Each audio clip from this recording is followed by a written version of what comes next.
Sobat Bumi, perkenalkan aku Wahda Rizka Askia dari Prodi Pendidikan Kimia FMIPA Universitas Negeri Yogyakarta.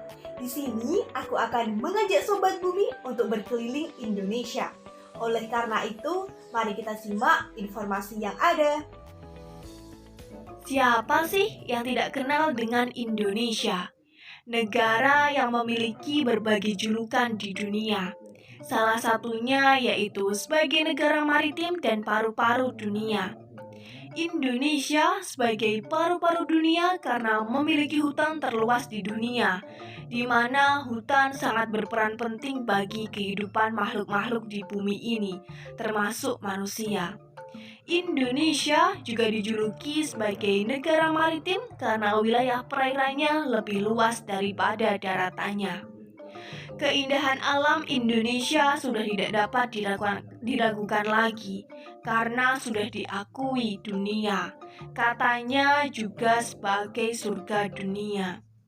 Namun, dengan keindahan alam yang dimiliki Indonesia, penduduknya masih kurang peduli dengan lingkungannya. Laut yang menjadi tempat mata pencarian utama tidak dijaga.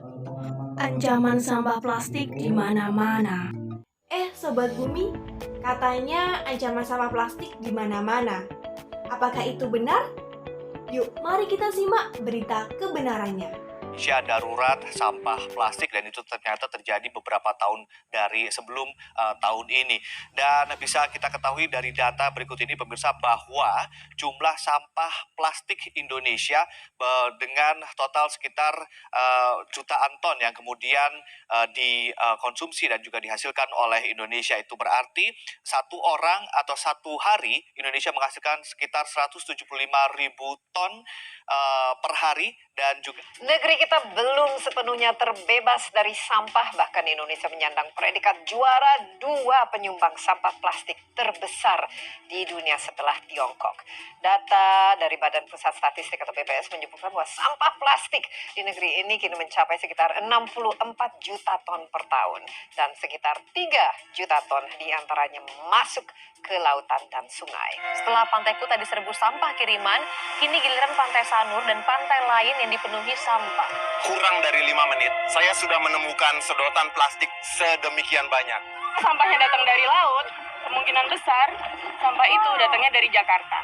Nah, kalau sampah itu datangnya dari Jakarta, kemungkinan besar sampah itu sampah kita.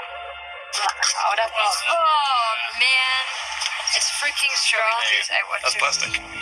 Nah, setelah melihat berita-berita tersebut, aku mau tanya sama Sobat Bumi. Apa sih yang ada di pikiran kalian? Apakah kalian merasa prihatin, sedih, atau kalian bodo amat dengan keadaan Indonesia? Semakin hari sampah plastik mengalami kenaikan seiring dengan tingginya konsumsi masyarakat terhadap penggunaan plastik. Seperti meningkatnya produk plastik sekali pakai tetapi tidak diimbangi dengan penanganan limbah plastik. Selain memiliki segudang manfaat, plastik merupakan salah satu penyebab pencemaran lingkungan. Plastik memiliki waktu daur ulang yang lebih lama dari bahan lainnya, bahkan ada yang tidak dapat didaur ulang seperti styrofoam.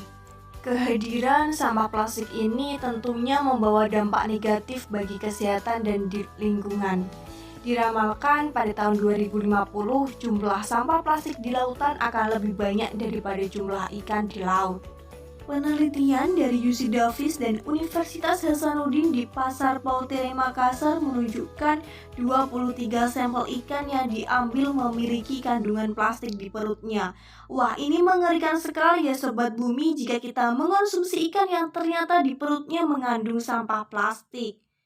Dari berita dan penjelasan tadi, mungkin kita tidak bisa menghilangkan sampah plastik secara cepat ya Sobat Bumi, tetapi kita bisa mengurangi penggunaan plastik agar sampah yang ditimbulkan tidak semakin banyak dari tahun ke tahun. Nah, aku punya tips nih buat Sobat Bumi agar bisa mengurangi penggunaan plastik dalam kehidupan sehari-hari. Yuk, mari kita simak tipsnya. Untuk tips yang pertama yaitu membawa botol minum tidak sekali pakai kemanapun kita pergi. Selanjutnya, membawa sedotan tidak sekali pakai. Kemanapun kita pergi, kita usahakan untuk membawa tas kain agar mengurangi penggunaan plastik. Dan tips terakhir dari aku yaitu jangan lupa untuk membawa tempat makan tidak sekali pakai ketika kita berwisata atau pergi kemanapun. Itulah beberapa tips dari aku, semoga bermanfaat dan sampai jumpa di video selanjutnya. Dadah!